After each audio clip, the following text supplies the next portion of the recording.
Tá?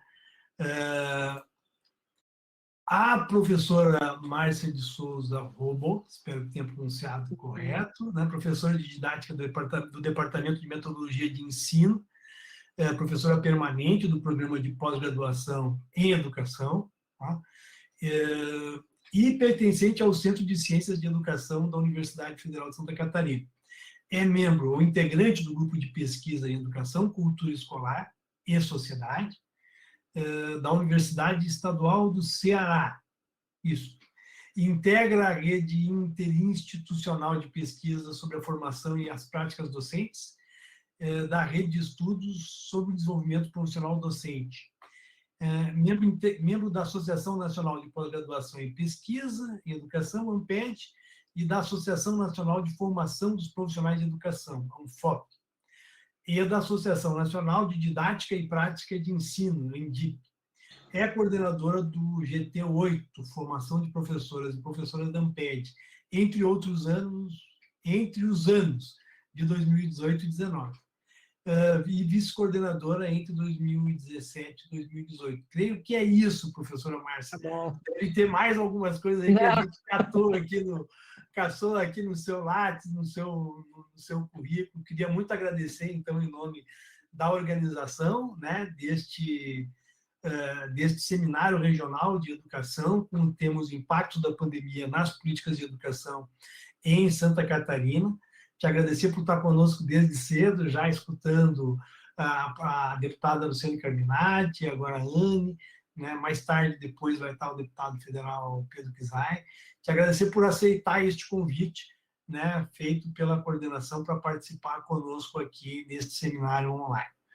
Deixo contigo, então, né, de uns 20 minutos, um pouco mais, um pouco menos aqui, eu entro, né, quando faltar uns minutinhos para encerrar a sua fala, e depois a gente tem aí as indagações feitas pelas pessoas que estão nos assistindo. Seja bem-vindo. Bem, muito obrigada, Márcia. Deixa eu ligar aqui o meu reloginho, que eu gosto também de sempre ter um cronômetro perto nesses momentos, né, para orientar um pouco o tempo, para ser um tempo, né, democrático também. Eu gostaria de iniciar, né, dizendo bom dia a todas, todos e todes aqui presentes neste evento importante para a área da educação.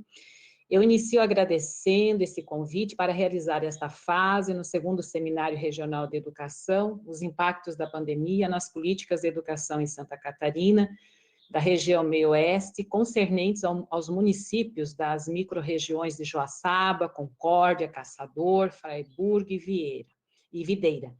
Atividades vinculadas ao Congresso Internacional Freire Vygotsky 2021 por uma educação emancipatória. Que bom falar para professores dessas cidades, desta região aqui de Santa Catarina. Então, a encomenda de fala que me foi solicitada, como o professor Márcio já disse, é em torno, né, de no máximo 15, 20 minutos, se refere à valorização dos profissionais da educação com ênfase à docência. Eu gostaria de dizer para vocês, Márcio, que daqui para frente também fiz um documento, assim, orientativo da minha fala, para não me perder, né, cuidar com a coerência, a coesão, termos tão importantes na língua portuguesa, né. Agradecer imensamente o convite que me foi feito já diretamente pela Sandra, minha colega aí do Centro, né, de Ciências da Educação da UFSC. Gostaria de agradecer imensamente ao Márcio também, porque eu percebo uma organização, um cuidado, um zelo, né, sempre desde esse diálogo que nós tratamos e travamos desde o momento do meu convite. Então, gostaria de agradecer. E estou muito contente de estar aqui falando para colegas professores, né, talvez em modalidades, etapas diferentes, mas eu fui professora da educação básica durante 18 anos, comecei a minha vida profissional como professora na época, né, das séries, de primeira a quinta série, hoje, a primeira a quarta série na época, né, hoje primeiro ao quinto ano, então, aí que eu comecei a minha trajetória, trabalhando nos anos iniciais, depois também trabalhei nos anos finais do ensino fundamental, e por fim, na minha experiência na educação básica, eu estive como coordenadora do ensino médio por muito tempo, né, antes de vir para o ensino superior. E eu fico muito feliz sempre, né, de falar para colegas profissionais da educação, docentes, supervisores, orientadores, então eu agradeço imensamente esse convite. Essa temática, né, valorização dos profissionais da educação, é uma temática muito cara para nós, mas eu gostaria de iniciar, assim, dizendo, né, que seria bom se nós vivêssemos num país, né, ilusório, de que a gente não precisasse mais falar, reivindicar, cuidar e lutar pela valorização dos profissionais da educação. Seria muito bom se nós já tivéssemos esse respeito e esta valorização conquistada e implantada em nosso país. Mas não é a realidade que nós temos. Então, eu organizei a minha fala, né, esclarecendo, assim, iniciando a minha fala, esclarecendo esse conceito de valorização do magistério. E esta minha fala, organizada nesse conceito, eu busco o professor Roberto Leyer, que é um professor da Universidade Federal do Rio de Janeiro, que eu gosto muito das discussões do professor Roberto Leyer, e num dicionário, que a gente vai chamar um dicionário de verbete, vinculado, né, à Universidade Federal de Minas Gerais, em que coordena também lá os estudos nesse grupo, GEPestrado, né, Gestrado, que é a professora Dalila Andrade, ele traz um conceito que eu gostaria de iniciar essa nossa fala de hoje. O professor Leyer vai dizer que a valorização do magistério é uma expressão com larga circulação nos discursos das escolas, dos sindicatos, dos governos, da imprensa e dos partidos políticos. E abrange duas dimensões, que eu acho que é bem importante nós nos atentarmos a isso. Quais são essas duas dimensões? A dimensão objetiva, ou as dimensões objetivas, que se refere a regime de trabalho, piso salarial profissional, carreira docente como possibilidade de progressão funcional, concurso público de provas e títulos, formação e qualificação profissional, tempo remunerado para estudos, planejamento e avaliação, assegurados no contrato de trabalho e condições de trabalho. Então, esses aspectos englobam as questões objetivas de trabalho.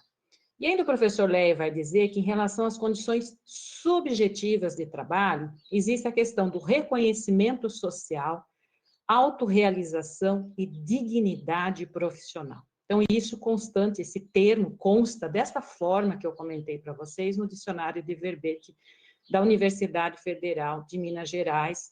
Esse dicionário de verbete, como eu disse, foi constituído, né, foi elaborado pelos pesquisadores do Gestrado. Eu gostaria, e pensei a minha fala, e organizei, trazendo esse conceito, e vou agora definir com vocês, ou trazendo elementos que vai nos ajudando a compreender esses 5 eixos que constituem as condições objetivas de trabalho, e os 3 eixos que constituem as condições subjetivas de trabalho. Bem, nós já podemos dizer que as condições objetivas, elas são mais externas ao docente, enquanto que as condições subjetivas, elas estão mais próximas, obviamente, às questões mais internas, né, desse docente, mas elas estão extremamente vinculadas. As condições objetivas de trabalho ruins para nós, elas implicam diretamente no adoecimento do professor, na questão dessa falta, né, de dignidade, de autorrealização profissional e assim por diante. Então, tomando por base esse conceito do professor Leyer, é triste termos que relembrar e discutir a valorização dos profissionais da educação. Como eu disse para vocês, eu gostaria, né, de viver em um país que esses profissionais fossem valorizados pelo trabalho que fazem. Mas, nesse momento, isso ainda não é possível e teremos que esperançar, como dizia Paulo Freire, lutar e nos unir em prol da busca deste respeito. Em relação às condições objetivas, então vou iniciar agora esses eixos. O primeiro eixo se refere ao regime de trabalho. E quando o professor Leyer vai falar em regime de trabalho, nós podemos compreender que, preferencialmente, um regime de trabalho de 40 horas semanais, preferencialmente em uma única escola, com tempo para dedicação à pesquisa, ao planejamento, à avaliação e à formação e estudos de professores. Contudo, nós temos observado, e vamos tratar um pouco mais adiante também, essa escassez, né, em espaços de concursos públicos e também de contratos de trabalho em escolas privadas ou mesmo comunitárias, né, contratos de trabalho realmente dignos aos docentes, né? Então, a gente tem percebido, sim, uma precarização constante das formas e contrato de trabalho dos professores, desse regime de trabalho dos professores. O piso salarial profissional, eu penso que a professora Luciane trouxe uma discussão muito importante para nós, que é bem importante que a gente entenda que após muito debate e indisposição por parte dos estados e dos municípios, o piso salarial foi instituído.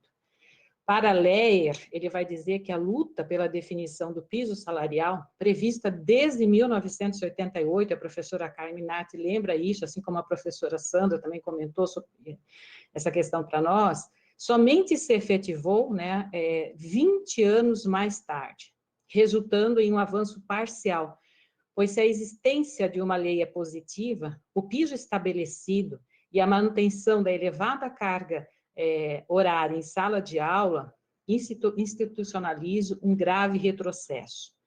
Então, acho que vale a pena dizer que a lei do piso, a 11.728, de 2008, ela instituiu o piso salarial profissional nacional, estabelecendo a época, para a gente ter uma ideia e para a gente voltar, né, tomar consciência disso, que em 2009 a 2010, o valor, à época, era de R$ 950, para a formação em nível médio, na modalidade normal, em regime de 40 horas. A professora, a nossa deputada, a Luciane, ela fala muito sobre isso, que esse piso foi instituído como início um professor que tivesse como referência a escolaridade do magistério. E isso é muito complicado e não avançamos nisso, como a deputada falou, porque nós temos hoje professores com graduação, professores especialistas, professores com mestrado, e esse piso não diferencia em relação ao ingresso do professor na carreira. Na composição da jornada de trabalho, a lei assegurou apenas 30% para atividades extra-classe, o que também, né, tivemos aqui certamente um prejuízo, porque a solicitação, a reivindicação era de 50% da carga horária para essas atividades extra-classe. Cabe observar, então, que o piso é inferior ao reivindicado, já na época, né, no governo Itamar, pela entidade que sucedeu, né, a Confederação Nacional dos Trabalhadores.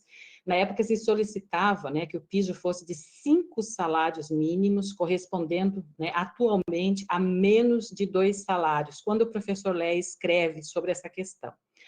A lei também não definiu piso para os professores graduados, como eu falei para vocês, e que na prática, né, estão submetidos ao mesmo piso rebaixado. Então, o professor Lé chama atenção para isso.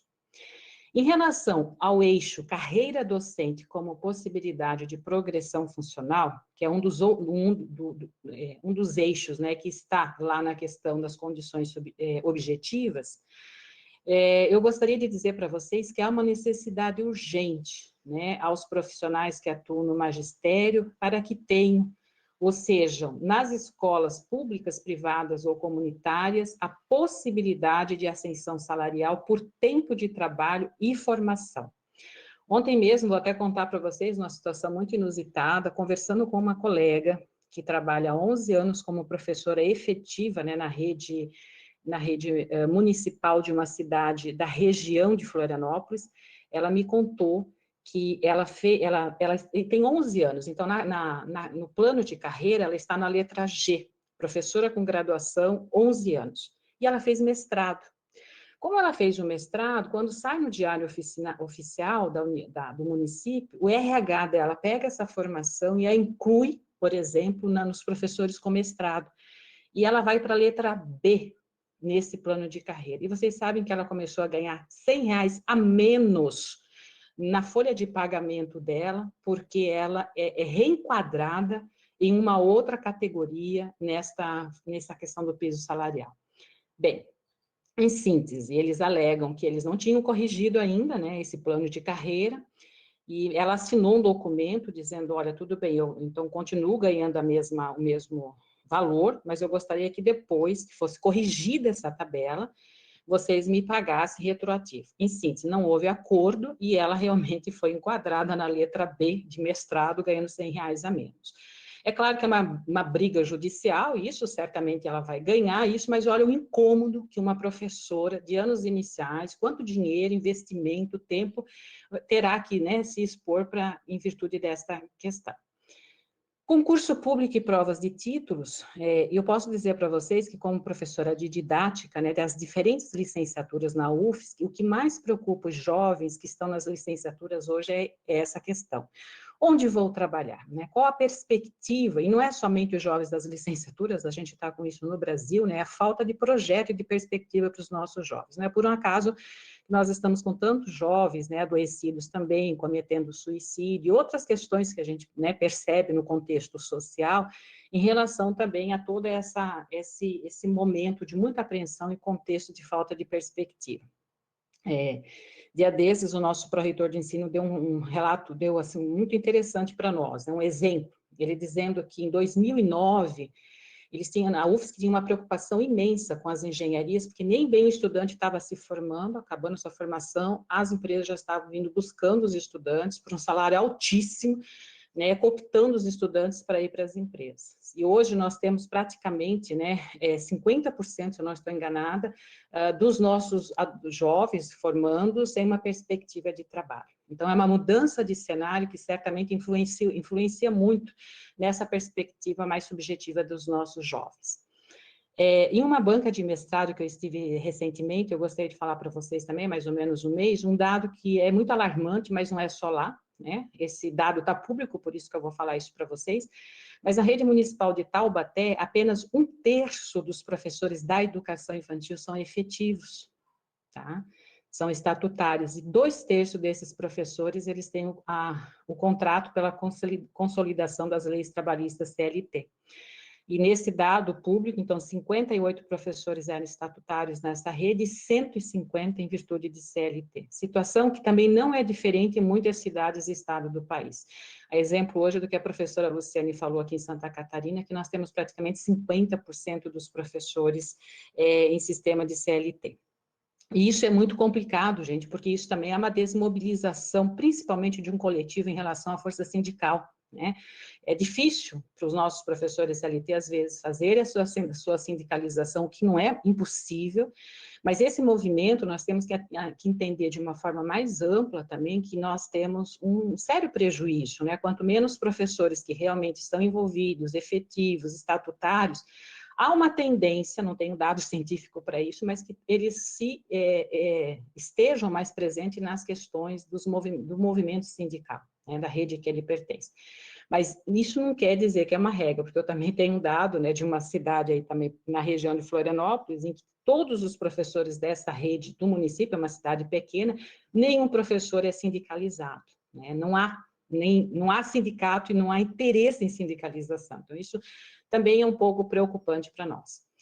Em relação à formação e qualificação profissional, a gente pensar como direito, mas que seja planejado no coletivo, pelas redes de ensino e escolas, e que se valorize as universidades públicas também, né, como as instituições para a formação de professores. Ou seja, eu estou aqui fazendo uma defesa do não envio do dinheiro público para os empresários da educação, com propostas de pirotecnias, né, mirabolantes de formação continuadas de professores, que muitas vezes estão à espreita para a tomada, né, desse recurso público. Então, isso tem acontecido muito, nós temos muitas fundações, nós temos muitos institutos, muitas, né, que estão à espreita desses espaços de tomada de um dinheiro público que deveria ser revertido para aquilo que é público, né? Então, sobre esse assunto também, eu gostaria de deixar para vocês aqui, existe um blog do professor Luiz Carlos Freitas, chamado um blog da avaliação educacional, que ele vai nos atualizando sempre, né, como sobre essa questão da avaliação externa, essa questão dos empresários da educação. Então, um blog sempre alimentado por ele, um professor aposentado da Unicamp, que nos traz muitas ideias interessantes.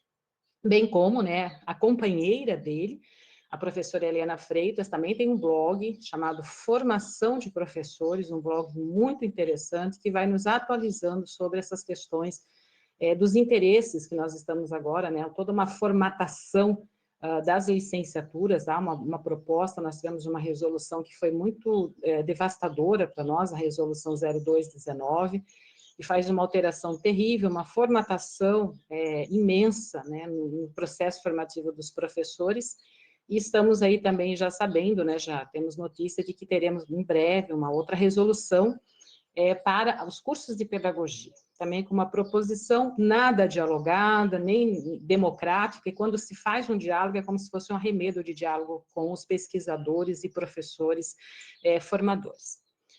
Um outro item também que gostaria de falar aqui para vocês, então, é o tempo remunerado para estudos, planejamento e avaliação, assegurado no contrato de trabalho. Como eu disse, já essa reivindicação da categoria era de 50%, que passou para 30%, e até recentemente, né, eu posso dizer que ainda não havia sido implementado em muitos municípios, principalmente na educação infantil e mesmo nos anos iniciais. Eu não tenho esse dado atualizado hoje, mas, por exemplo, na rede de Joinville, né, na rede municipal de Joinville, até pouco tempo a educação infantil não tinha ainda, posso dizer esse pouco tempo, até 2016, 2017, esses 30% para planejamento, né, avaliação, que é um direito conquistado, né, dos professores.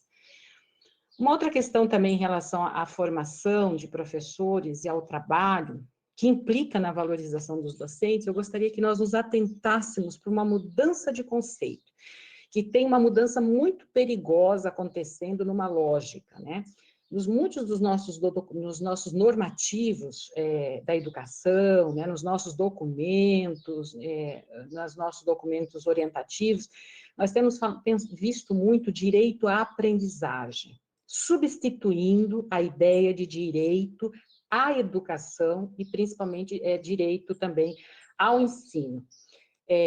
Isso, para nós, né, é algo preocupante, porque quando eu penso em aprendizagem, eu sou da didática, né, eu vou pensar sempre em quem? No estudante. E quando eu falo direito à aprendizagem, parece que eu retiro essa figura, né, a função, a profissão, o trabalho do professor, que está relacionado ao ensino. E isso, com essas questões das tecnologias, com essa questão do homeschooling, essa questão que nós estamos comentando, né, do ensino domiciliar, então há uma implicação também, né, ideológica sendo instituída, né, o direito à aprendizagem, o estudante em evidência, certamente que o estudante precisa estar em evidência, mas cadê o professor? Né, cadê o ensino? E, principalmente, o conceito de educação, que é um conceito muito mais amplo, é um conceito, inclusive, né, paulo freireano também, como uma formação mais integral dessa pessoa. Então, o direito à educação, se vocês perceberem, ele está sendo apagado, né, dos nossos documentos oficiais, documentos norteadores, inclusive das nossas redes de ensino, das nossas instituições de ensino, nós precisamos estar atentos, porque isso é um direcionamento, né, vindo inclusive de organismos internacionais, para retirada, né, de profissionais, né, que atuam diretamente nesse ensino, e do direito, né, a uma educação que é fundamental para as nossas crianças, nossos jovens, também nossos adultos. As condições de trabalho, então, as condições da infraestrutura adequadas, com salas ventiladas, espaçadas, arejadas, com recursos necessários ao trabalho dos docentes, laboratórios para as aulas de ciências, química, física, bibliotecas equipadas e com pessoas formadas para atender aos estudantes e professores. Quadra para a realização de esportes e atividades físicas, com os materiais necessários para os docentes de educação, a educação física.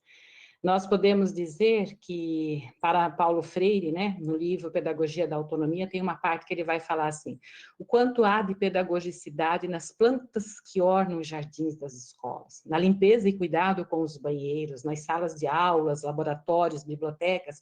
Não é exatamente desta forma, mas eu estou parafraseando Paulo Freire. Então, isso se refere também a essas condições de trabalho adequadas aos professores.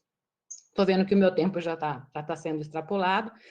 Então, sobre, né, essa questão do trabalho na pandemia, eu só gostaria de dizer que nós temos aí problemas seríssimos de professores, né, que estão sendo muitas vezes convocados para trabalhar nesse momento pandêmico. Eu acabei de ler um livro para fazer um prefácio de pesquisadores da Universidade da UNOeste, de Francisco Beltrão, em que tem dados importantíssimos de 4.200 professores dessa região que responderam um questionário para falar sobre essa questão do trabalho na pandemia. Esse livro não foi publicado ainda, né, está em vias de, mas eu vou pular essa parte aqui para vocês. Em relação às condições subjetivas, nós podemos falar do reconhecimento social, Como fazer com que esse reconhecimento aconteça pela nossa inserção coletiva nos sindicatos, associações, trabalho sério, dedicado, zeloso, exigente, de melhores condições de trabalho, sem deixar de lado uma formação que amplie nossos conhecimentos críticos da educação e do contexto social em que estamos. Ampliar nossa leitura de mundo e leitura de livros, artigos, pesquisas, precisamos sim, professores, né, fazer essa ampliação necessária. Em relação à autorrealização, um dos eixos mais difíceis, mas trabalhar no que gostamos, mesmo estando desanimados, faz com que busquemos espaços coletivos para ampliar nossa luta em defesa da educação, de melhores condições de trabalho e, consequentemente, de valorização do magistério. A dignidade profissional, exercer a profissão de professor, atuando nos cargos de diretor, supervisor e orientador de educação ou como secretário escolar, tendo em vista que precisamos de engajamento ético, político e social, como nos lembra Paulo Freire. Diante deste cenário, não é por acaso que, conhecendo a realidade desse contexto pandêmico, a própria Associação Nacional da Formação dos Profissionais da Educação, ANFOP, tem se manifestado em defesa à vida e tem uma carta muito importante, que se vocês acessarem esse site da ANFOP, é uma carta do evento, né, do 20º Encontro Nacional, em que faz uma ampla defesa. Dentre 13 eixos que tem ali, eu vou destacar 3. Do acesso universalizado aos docentes e discentes à internet e aos equipamentos tecnológicos através de plataformas educacionais públicas, da vacinação imediata da população brasileira pelo SUS, né, lembrando aí a quantidade de pessoas que perderam a vida, né, e o entristecimento e a dor de seus familiares. E um outro aqui que eu destaco para vocês é a garantia de vacinação a todos os professores e trabalhadores não docentes para o retorno presencial à escola, assim como rígido protocolo de biossegurança. Então, isso consta na carta da ANFOP. Por fim, gostaria de enfatizar que, para alcançarmos esses aspectos concernentes à valorização do magistério, a força do coletivo de nós profissionais da educação, por meio de nossa sindicalização, é essencial, urgente e necessária. Além da participação nas atividades em nossos sindicatos, precisamos investir também em outras associações que trabalham pelas melhores condições de formação de trabalho dos profissionais da educação. E aí nós temos várias, né, como a ANFOP, a ABALF dos alfabetizadores, a Associação dos Supervisores, a AMPAI, etc., né, AMPED. E encerro dizendo, no coletivo seremos mais fortes, ou somos mais fortes, para pensar e reivindicar a valorização do magistério. Muito obrigada.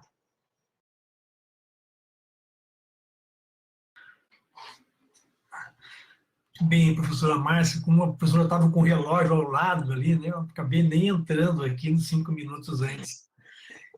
Márcia, eu queria convidar você e a todos e todas para que a gente pudesse, antes de chegar às perguntas, né, e a gente checar aqui o que a gente pode abrir de diálogo, para que a gente também pudesse dar um espaço aqui entre vocês e os internautas que estamos assistindo. Eu ia pedir para o William para ele passar aqui um vídeo do nosso intervalo, né, que a gente considera que é o pessoal do teatro. Eles prepararam uma